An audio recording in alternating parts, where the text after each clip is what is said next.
Oke, ini adalah kemungkinan apa yang akan terjadi untuk 3 chapter mendatang di Manhwa Magic Emperor. Nah, pada chapter 570 itu berakhir cuma sampai saat Quilang dan juga Yuling bertanya-tanya, sebenarnya siapakah pelayan Zuo itu?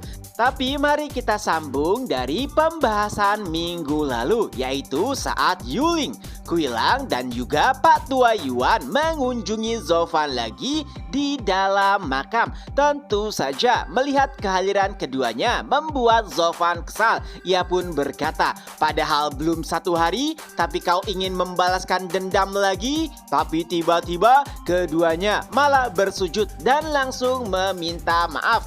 Tidak hanya itu, keduanya juga langsung memohon agar Zofan menyelamatkan saudara dan anak mereka. Tapi Zofan langsung menjawabnya dengan cepat, yaitu tidak. Tentunya itu membuat keduanya frustasi. Tapi untungnya Pak Tua Yuan segera membujuk Zofan. Tapi ternyata Zofan juga masih menjawab tidak ingin, walaupun nyawa keduanya sudah di ujung tanduk. Saat itulah Pak Tua Yuan membujuk Zofan dengan cara lain, yaitu bagaimana jika Pak Tua Yuan yang berada di ujung tanduk. Apakah Zofan akan menyelamatkannya? Tentu saja Zofan menjawab ya, karena jika Pak Tua Yuan mati maka tidak ada orang lagi yang bisa ia ajak berdiskusi terkait dunia dan juga Dao. Oleh sebab itulah Pak Tua Yuan ingin menukar kesempatannya dengan anak-anak.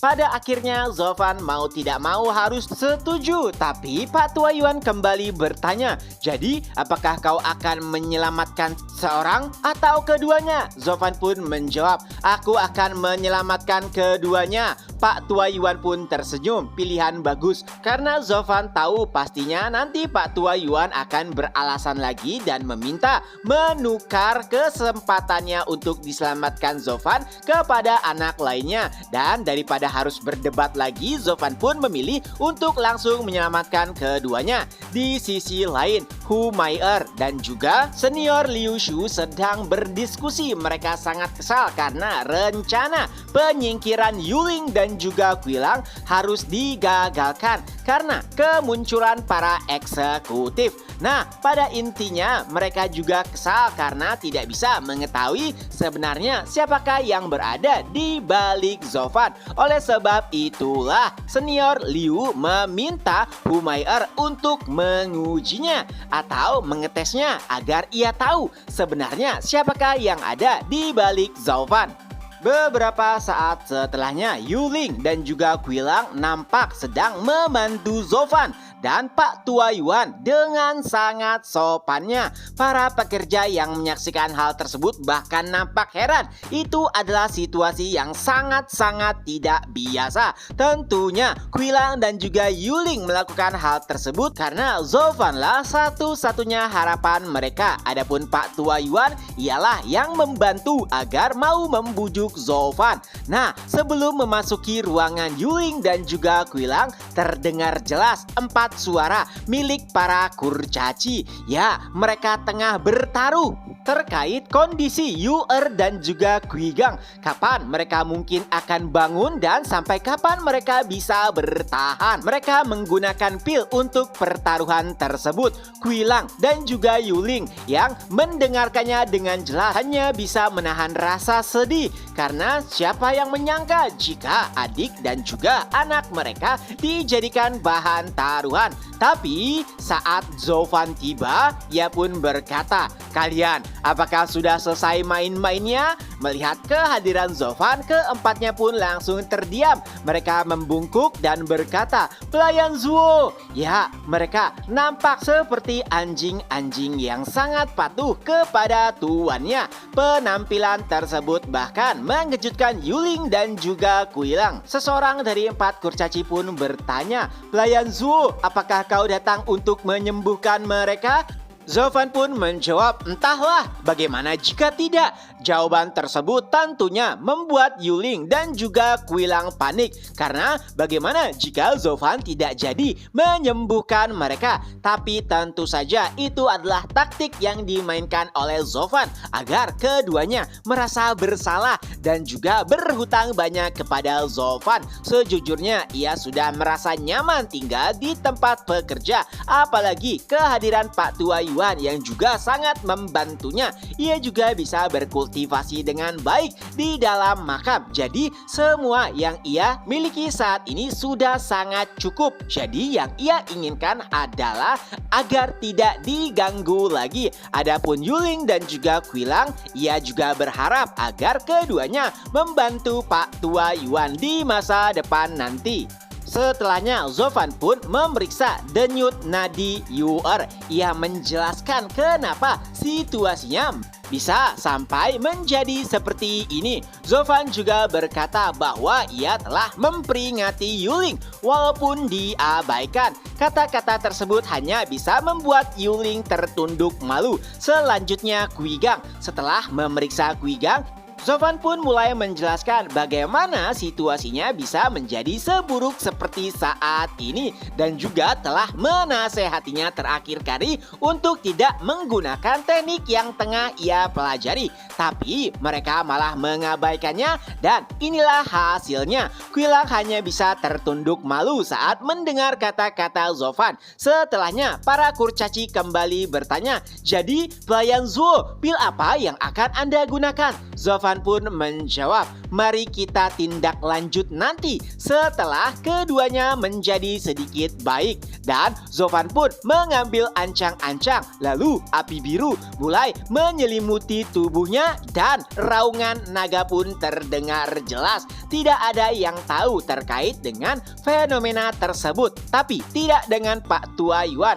Dengan sangat lantang ia berkata, itu jiwa naga Vena. Ya, siapa yang menyangka jika Zofan menggunakan jiwa naga Vena untuk menyembuhkan Yu'er dan juga Quilang. Pertama, Zofan menyalurkan auman jiwa naga Vena ke tubuh Yu'er dan secara ajaib tubuh tersebut seperti dilahirkan kembali. Dan setelahnya Zofan pun mengarahkannya kepada Quigang dan alhasil sama seperti Yu'er, tubuhnya benar-benar terlihat sangat pulih seperti bayi yang baru dilahirkan. Itu adalah fenomena yang sangat menakjubkan. Pada akhirnya Yuling dan juga Quilang pun sadar kenapa empat kurcaci sangat menghormati Zofan. Ya, kehadirannya benar-benar seperti dewa yang bahkan mungkin bisa membangkitkan mereka yang telah mati. Tapi anehnya setelah beberapa saat Yu'er dan juga Quilang masih belum bangkit padahal tubuhnya sudah pulih. Tapi untungnya Yu'er perlahan mulai membuka mata. Tapi saat melihat Zofan yang tersenyum aneh, ia pun langsung menamparnya. Suasana menjadi hening. Yuling langsung menghampiri Yu'er dan berkata, apa yang kau lakukan? Pelayan Zuo baru saja menyelamatkanmu, tapi kau malah menamparnya. Ya, tapi kala itu Yu'er bahkan tidak paham dengan situasi yang baru saja terjadi. Ia bahkan menganggap kakaknya aneh karena biasanya ia sangat garang di hadapan Zofan. Yuling bahkan sampai menginjak kaki Yu'er agar ia paham terkait dengan kodenya. Tapi nampaknya Yu'er sama sekali tidak mengerti. Di sisi lain, Quigang juga akhirnya terbangun. Ia berkata, kenapa sangat ribut di sini? Dan untungnya Quilang langsung berinisiatif untuk menghampirinya. Ia takut jika Quigang melakukan hal yang sama seperti Yu'er. Quilang pun berkata, nak, syukurlah kau sudah bangun. Cepat berterima kasihlah kepada paman senior Zofan karena telah menyelamatkanmu. Tentu saja awalnya Quigang merasa heran kenapa sifat ayahnya terhadap Zofan tiba-tiba berubah. Tapi karena ia adalah anak yang penurut, jadi Quigang hanya perlu menaatinya. Ia pun mulai berterima kasih kepada Zofan dan Zofan pun menanggapinya. Ya, seharusnya itulah yang harus dilakukan. Yuling merasa malu mendengar mendengar kata-kata Zofan karena Yu'er sampai akhir bahkan belum mengucapkan terima kasih kepada seseorang yang telah menyelamatkannya dan bahkan malah menamparnya. Beberapa saat setelahnya, Yuling dan juga Quilang pun mulai menceritakan yang intinya sebuah ironi. Humair yang selalu mereka percayai ternyata adalah dalang ataupun ular licik yang mencelakai Yu'er dan juga Quigang. Adapun Zofan, seseorang yang sangat mereka benci, ternyata malah menjadi penyelamat nyawa Yu'er dan juga Quigang. Tentu saja keduanya nampak sangat terkejut dengan fakta tersebut dan pada akhirnya Yu'er pun berterima kasih walaupun kata-katanya terdengar sedikit tidak tulus. Zofan pun menyadari bahwa itulah kemungkinan batasan dari Yu'er dan setelahnya Zofan pun mulai mengejek Yu'er dan itu membuat Yu'er semakin malu.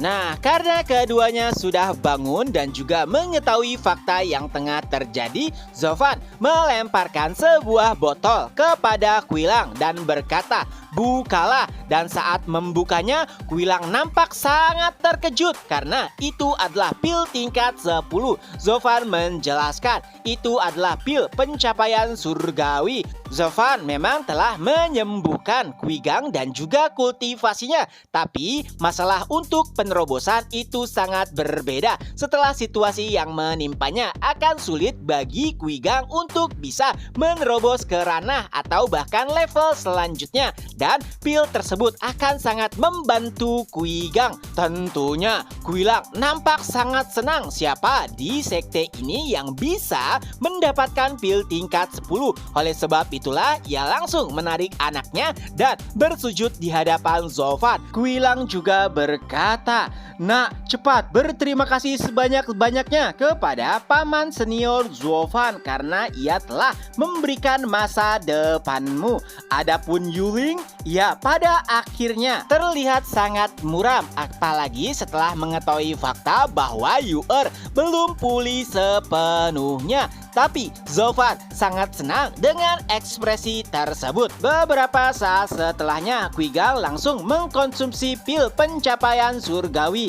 Dan alangkah hebatnya, tidak butuh waktu yang lama, kultivasi Quigang langsung meningkat. Dari ranah Tianshuan tingkat 7 ke ranah Tianshuan tingkat 8. Ia juga merasakan meridiannya lebih lebar dan lebih baik dibandingkan sebelumnya. Tentunya itu adalah peningkatan yang sangat signifikan. Dan tanpa disuruh oleh ayahnya, ia pun kembali bersujud dan berterima kasih kepada paman Zofan. Lalu Zofan pun menanggapinya, "Ya, pil itu sangat bagus untuk perkembanganmu. Karena tidak hanya memperbaiki meridian, itu juga bisa untuk meningkatkan kultivasi. Dan karena tugasku sudah selesai, maka aku akan kembali ke kuburan untuk berkultivasi dan mengurus pelatihanku sendiri." Tapi Yuling menghentikannya. "Tunggu, tidak bisakah kau memberikan pil itu juga kepada Yu'er? Karena kalau tidak, maka ia akan terjebak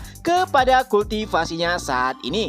Zofan pun menanggapinya dengan dingin. "Tugasku di sini adalah untuk menyelamatkan keduanya dan aku sudah melakukannya. Adapun dengan tindakan selanjutnya, itu sesuai dengan keinginanku saja. Dan karena aku tidak mau, maka cukup sampai di sini." Tentu saja itu membuat Yuling sedih. Ia pun menatap ke arah Pak Tua Yuan seolah-olah ingin meminta bantuannya. Tapi Pak Tua Yuan hanya menghela nafas karena membuatnya menolong anak-anak saja sudah merupakan sebuah keajaiban. Setelahnya terdengar kembali suara, "Tunggu!" Ternyata itu Yu'er. Kali ini ia meminta maaf lagi kepada Zofan dan juga berterima kasih karena telah menyelamatkannya. Itu bukan berarti ia ingin meminta pil, tapi setidaknya ia juga bersyukur karena tidak menjadi orang yang lumpuh. Tapi Zofan hanya mengabaikan perkataan tersebut dan terus melanjutkan perjalanannya. Setelahnya, empat kurcaci pun mulai mengejek Yu-er karena setelah Zofan membuat keputusan, ia tidak akan pernah mengubahnya. Itulah mengapa di awal ia menjelaskan bahwa pelayan Zuo adalah sosok yang licik. Yuling dan juga Yu-er hanya bisa merenung dengan perkataan keempat kurcaci tersebut. Dan setelahnya, empat kurcaci pun seperti mengingat sesuatu. Seseorang berkata, sepertinya ada yang telah kita lewatkan, dan apa itu? Lalu keempatnya mulai berpikir hingga pada akhirnya mereka pun mengingat pil pencapaian surgawi. Mereka pun langsung mencekik leher Kuigang dan berkata, kembalikan pil pencapaian surgawi kami. Kuigang yang sudah tak tahan pun berkata, para eksekutif tenanglah, pil ini diberikan Paman Zuo kepadaku dan tidak mungkin satu pil cukup untuk kalian berempat. Jadi kenapa tidak memintanya saja kepada Paman Zuo? Mendengar kata-kata tersebut, keempatnya pun langsung menghilang. Semua orang hanya bisa terdiam dan menyimpulkan bahwa keempatnya hanya seperti bom waktu yang bahkan mungkin bisa meledakkan semua orang. Tapi mereka juga takjub karena Zofan bisa mengendalikan mereka dengan baik. Beberapa saat setelahnya, nampaknya Zofan telah menunggu kemunculan empat kurcaci. Seolah-olah ia tahu bahwa keempatnya akan langsung meminta pil pencapaian surgawi kepadanya. Dan benar saja, seseorang berkata, pelayan Zuo, aku dengar Pak Tuali dan penatua lainnya mendapatkan pil pencapaian surgawi. Dan tanpa basa-basi, Zofan langsung melemparkannya. Ambillah, kalian memang tidak mengikuti peperangan terakhir, tapi walau bagaimanapun kalian masihlah orang-orangku dan aku tidak pelit terhadap mereka. Mendengar kata-kata tersebut membuat empat kurcaci senang dan chapter pun berakhir. Nah, itulah kemungkinan apa yang akan terjadi untuk Manhwa Magic Emperor 3 chapter mendatang. Semoga terhibur, ketemu lagi di next video, bye-bye.